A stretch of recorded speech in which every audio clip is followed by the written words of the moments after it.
Hi there, good morning, and thank you for joining with me. I bet you remember the character Jean ValJean in the movie and in the novel Les Miserables. After his parents died, Jean went to live with his sister. After her husband died, the responsibility of being the breadwinner in the house fell to him. He was 17.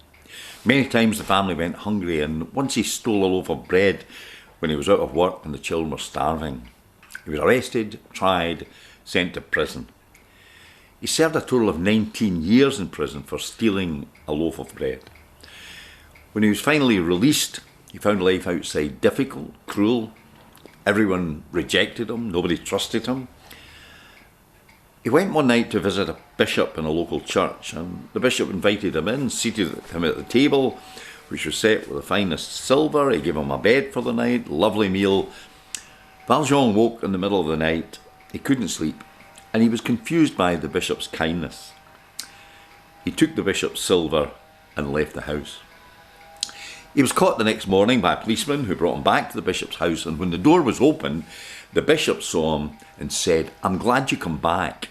I meant to give you the candlesticks as well as the silver." Well, ValJean was even more confused. And he left the bishop's house wondering. But from then on, a transformation came over him, and he began to take a place in life and became a respected citizen.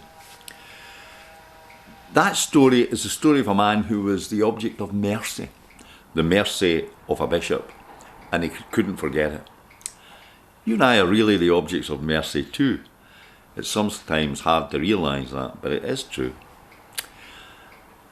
And the returning thrust of the New Testament and the words of Jesus is that we should be merciful to those around us and love them as Christ loved us. I remember when I graduated from Glasgow University on a very hot summer day, as we trooped across the platform and got our diplomas from the Chancellor, he very graciously shook our hands and said in a loud voice, "Congratulations."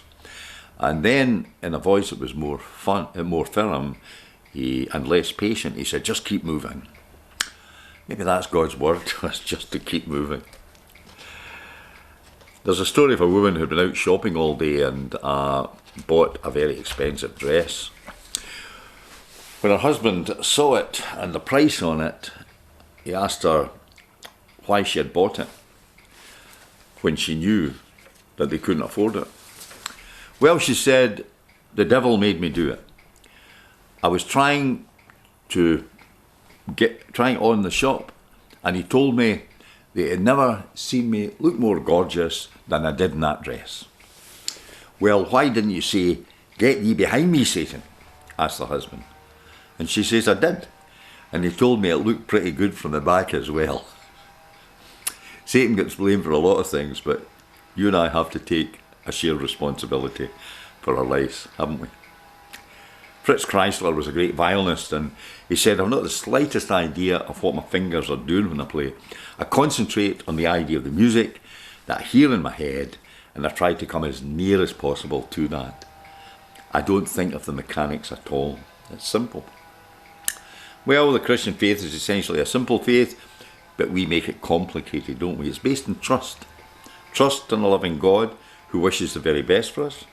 Trust in Jesus Christ and his advice for living and relating to others, because it's second to none.